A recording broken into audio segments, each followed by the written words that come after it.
Jangan lupa subscribe channel YouTube TVRI Bengkulu, like, komen, dan nyalakan notifikasinya.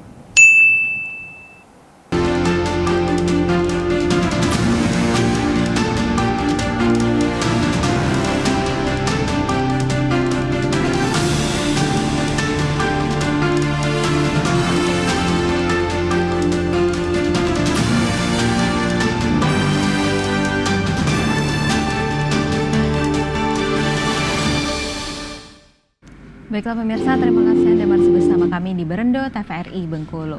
Pemirsa, adanya perubahan cuaca dari satu kecamatan ke kecamatan lain yang kadang terlihat, yang satunya hujan dan satunya tidak hujan. Mungkin apa aja sih Pak faktor yang mempengaruhi hal tersebut? Bisa jadi terlihat antara batasan yang daerah sana hujan tapi yang di sini ternyata kering. Itu gimana sih Pak penjelasannya? Oke, sebenarnya kalau seperti itu kan kita lihat dulu topografi. Kalau misalnya topografi itu, misalnya itu bentang lahan kita di Bengkulu ini ada pantainya, ada ada pegunungannya, ada perbukitannya. Itu yang menyebabkan di perbedaan penerimaan hujan di Bengkulu, khususnya di Bengkulu ini banyak berbeda.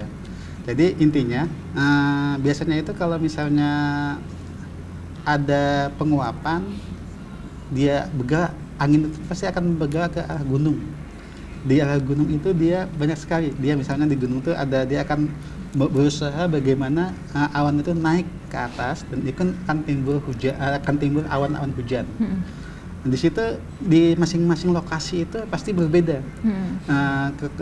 Berapa itu kecepatan anginnya, berapa itu kekuatan dia terjadi semacam turbulensinya itu pasti berbeda-beda. Karena itu tergantung dari keadaan bentang alam sendiri.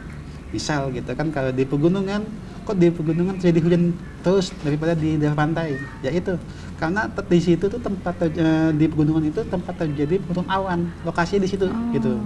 Kalau di daerah pantai itu biasanya terjadi itu karena terjadi awan-awan konvektif. Seperti ada penguapan di lautan, bergerak ada panas, dia akan bergerak ke atas, terbentuknya hujan, dan pada saat sore hari dia akan terjadi hujan di daerah pantai. Kalau dia pada musim sekarang ini kan terjadinya hujan itu banyak kan di daerah pegunungan, seperti daerah Pahyang, Lebong atau Ujung Lebong itu kan terjadi hujan terus. Di situ karena awan itu kan suplainya uap airnya itu akan bergerak terus ke atas, dan dia dalam titik jenuh dia akan turun ke daerah pegunungan. Itu yang menyebabkan terjadinya mengapa di pantai tidak hujan, di pegunungan hujan. Terus ada lagi namanya tuh faktor lokalnya. Jadi misal gitu kan, kita mengenal adalah bayang hujan, itu daerah yang kurang hujan, walaupun dia di pegunungan, cuman di situ tidak ada hujannya. Atau daerah di trek atau di hutan hujannya itu.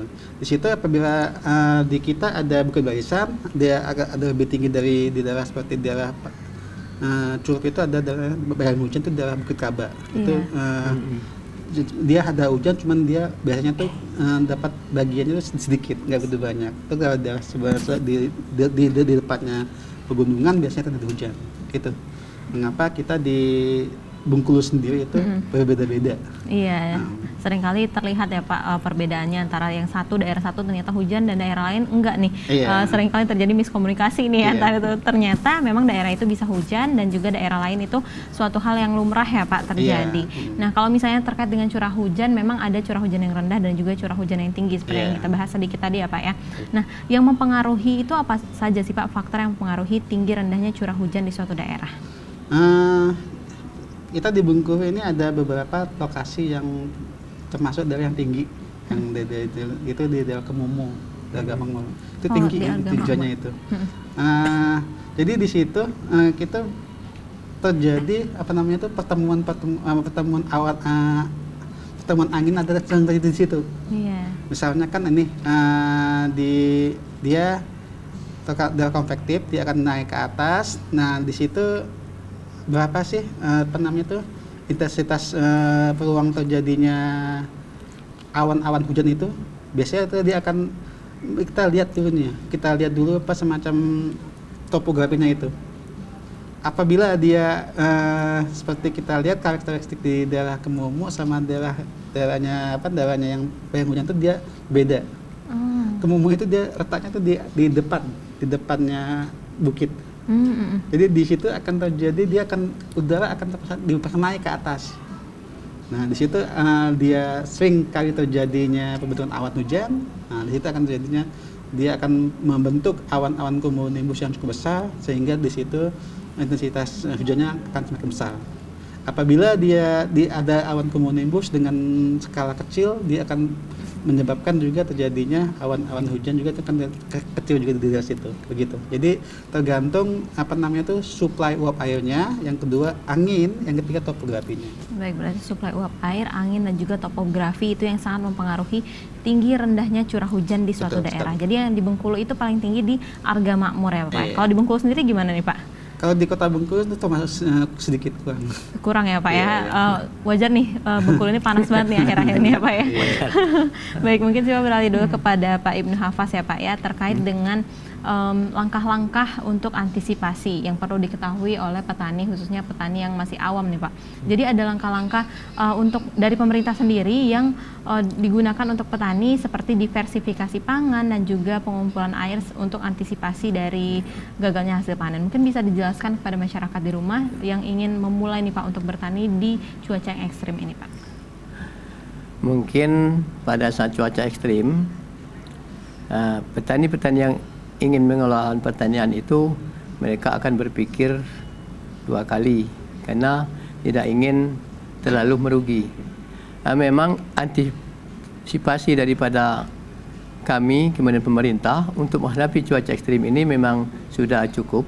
Dan dari pemerintah misalnya sudah menyediakan sumur-sumur bor, kemudian mesin-mesin pompa.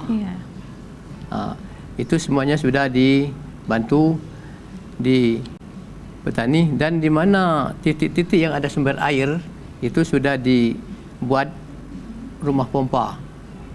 Tetapi petani yang bisa menggunakan mesin pompa, rumah pompa itu ada petani-petani yang mempunyai ada sumber air. Kalau sumber airnya tidak ada, maka itu tidak bisa melaksanakan musim tanam.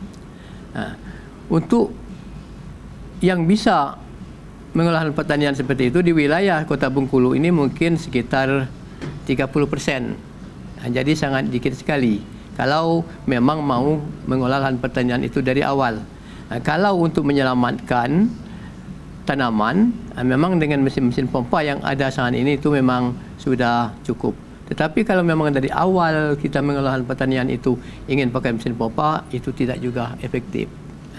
Kemudian di segi varietas padi juga itu pemerintah sudah menganjurkan varietas yang tahan terhadap kering, seperti ada padi jenis Ceherang, kemudian Impari 33 itu semuanya tahan kering dan umurnya agak singkat.